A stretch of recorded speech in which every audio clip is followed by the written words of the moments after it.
Hey guys, Gaga XC2000 here, aka Jaden Yuki, coming at you with a new deck profile here of my Noble Knights of the Round Table, I guess. I don't know.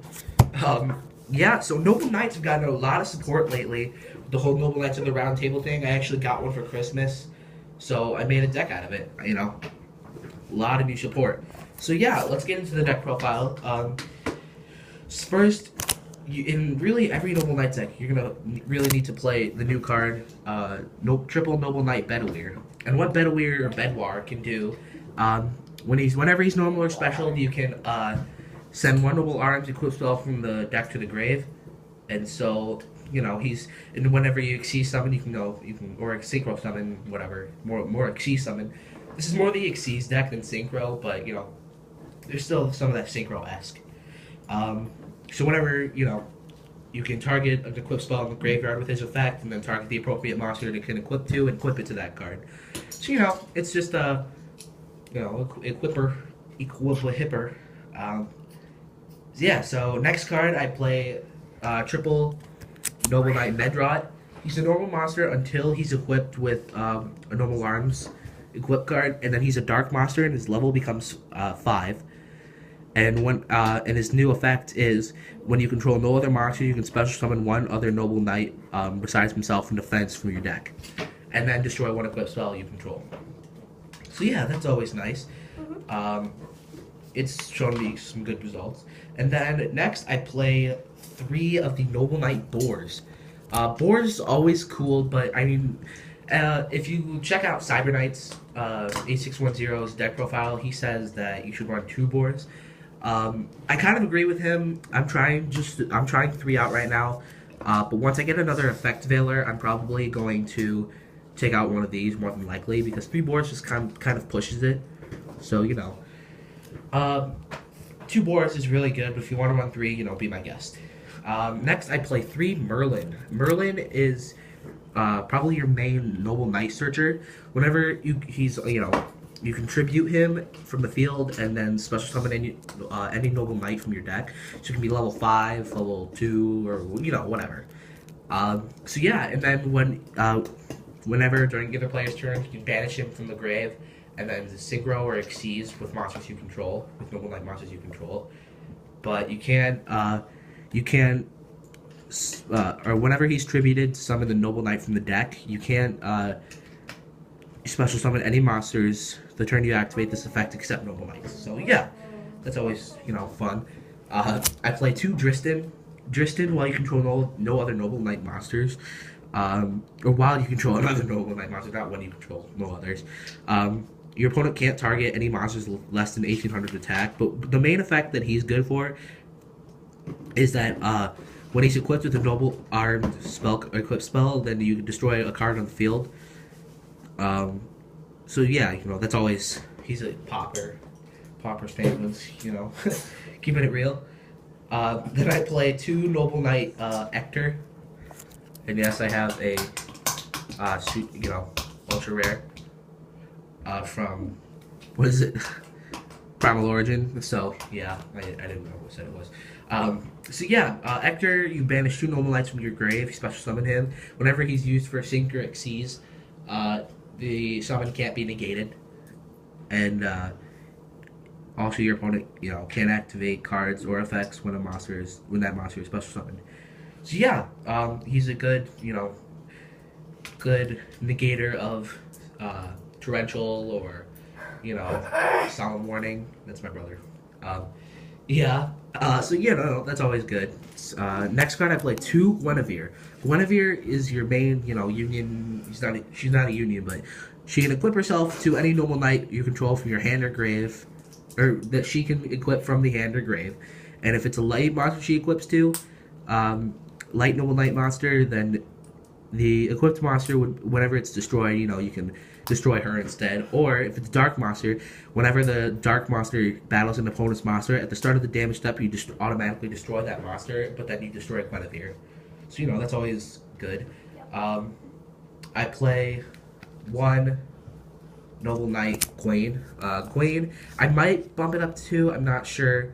But whenever you control a light normal monster, you can special summon him in your defense, which you can automatically get your Artorigus, King of the Noble Knights, out, so which is always good if you control another level 4. You know, it's good.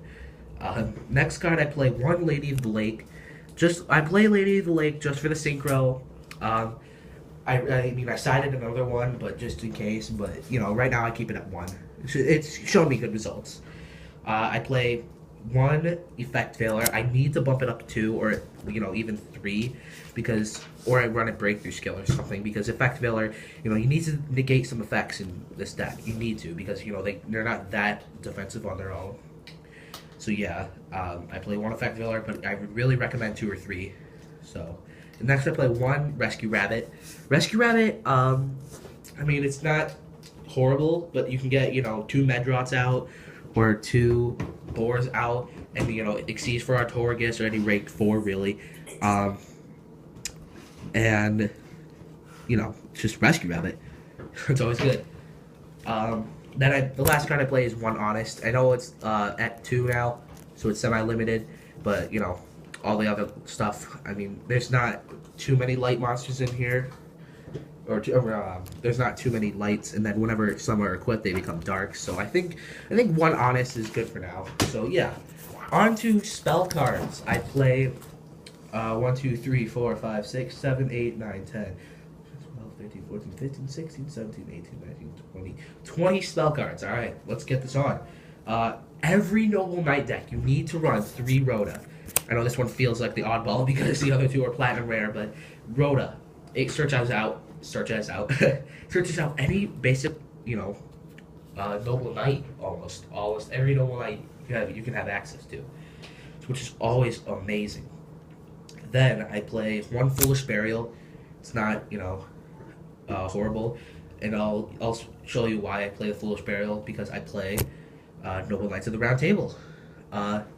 Noble Knights of the Round Table. It's a field spell. During your end phase, you can activate each of these effects up to once per turn, depending on the total number of Noble Knights with cards with different names in your graveyard.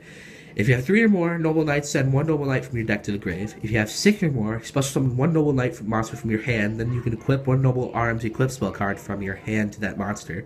If you have 9 or more, you can target 1 Noble Knight monster in your graveyard, add that target to your hand. And if you have 12 or more, you can draw 1 card. So it's perfect. I play it at 1 because, you know, it's very conditional. If you can get, you know, 12 Noble Knights in the grave. Most I've really ever had was 6, but you know, if you can pull it off, great.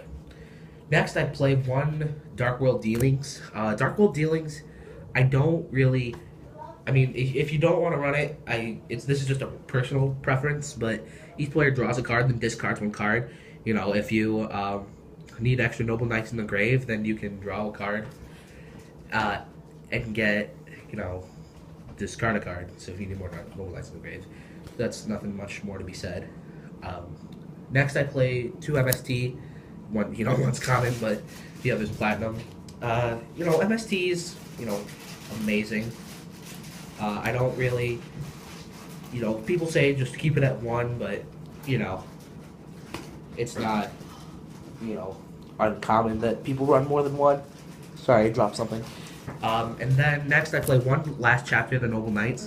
If you don't want to run 1, you want to run 2 or whatever. But yeah, nothing much to say about that. Then, if you want to run this, this is more of an Xyz build, but the 3 of the Noble Arms Excalibur. If you equip it to a Noble Knight monster, it can't be targeted by an opponent's card effects. Then you banish it from the grave. It's basically like a rank up almost. You can target a Noble Knight Xyz monster you control.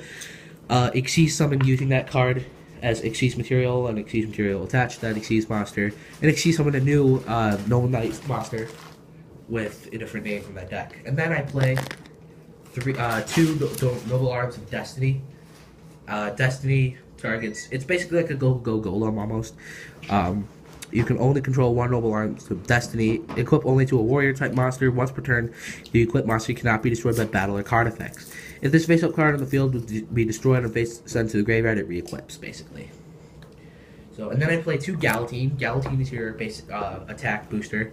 The monster gains 1,000 attack, but during each of your standby phases, it loses 200. Whenever it's destroyed, you know, it re-equips. I play 2 Caliburn. Caliburn helps you gain life points. Let me focus that there. There you go. Caliburn, basically, what it does is you can... The equipped monster gains 500. You can only control 1 Caliburn. And once per turn, you can gain 500 life points, and it re-equips when it's destroyed. And then the last spell card I play is 1 Arfadooter. Equipped only to warrior type. You can only control 1. And then, it's like Dark End Dragon, or Light End Dragon. The equipped monster loses 500 attack permanently, and you can target 1 set card your opponent controls and destroy it, and then it re-equips when it's destroyed. So yeah, the last trap card that I run, or the trap card that I run, only one of, that would be, Silent Warning. 1 Silent Warning, just because, if you want to negate some summonings, then, you can run one. Next, onto the side deck, I play 1 Book of Moon for the side deck. Light of Redemption, in case you want anything to be unbanished. Monster Reincarnation, I play 2 of those. Then I play 1 Warrior Returning Alive, just in case, you want some stuff brought back from the grave. Ryokyu, your attack booster. And then, just in case for those crappy Cleaforts, then you can run 2 Twisters. Helps the MSTs, so you can have basically 4 MSTs. Trap cards, I play Horn of the Heaven. 2 Malevolent Catastrophes. When your opponent's monster declares an attack, destroy all spell or trap cards on the field. So then, if you destroy any of your, noble arms, then they re-equip. And then, Torrential Tribute. Not much to say about that. And then 1 extra Lady of the Lake. It's not horrible. So that's a side deck. Now on to the extra deck. The extra deck I kind of need to work on, but it's a very good extra deck to me right now. You play, oops, get that out of there. You play 3 Sacred Noble Knight of King Artorias. Takes 2 level 5 Noble Knight monsters, or just use Excalibur on the rank 4 one. And whenever you succeed summon, you equip 3 Noble Arms from your grave. Equip them to him. And then attach 1 Exceeds material from this card. Target 1 other monster on the field, destroy it. And then whenever this card is sent to the graveyard, you can special summon 1 level 4 or lower, or level 4 or higher Noble Knight monster from your grave. I then play 2 Artorias, King of the Noble Knight. Artorias, what he can do is whenever he succeeds summon, same thing, equip 3 Noble Arms to him from your grave. And then you can attach 1 Exceeds material from this card, destroy any number of spell traps in the field up to the number of Noble Arms equipped spells you control. So, it's not that hard to get a bunch of equipped spells out. I then play 2 of Ignoble Knight of Highland Sailing. Takes 1 tuner, 1 or more non-tuner Noble Knights. When you synchro summon, you can equip a Noble Arms from your spell, or 1 equip spell from your deck to your hand. Your deck to this card. During your battle phase, whenever he destroys a monster, you can add 1 Noble Knight or Noble Arms from your deck to your hand. You can only control 1 of him, so not bad. And then for the last 2, I play 1 Ragna Zero and 1 Star Seraph Sentry. Ragna Zero, whenever you have a monster, or an opponent's monster that its attack is different than the other attack, you can use the material and then destroy it, and if you do, draw. So good. Star Seraph Sentry takes 3 level 4 light monsters, which isn't that hard to pull off in this deck. Once per turn, attach 1 Exceeds material from the card. You target 1 monster your opponent controls, negate its effects, and you can, if you'd ever be destroyed, then you can, use all of its material instead. If you do, any battle damage you take that turn is halved. So yeah, it's a good deck. It's nice and cozy. Gets the job done. And then, yeah, I hope you guys enjoyed this deck profile. Gaga XC's here. Signing off. Later.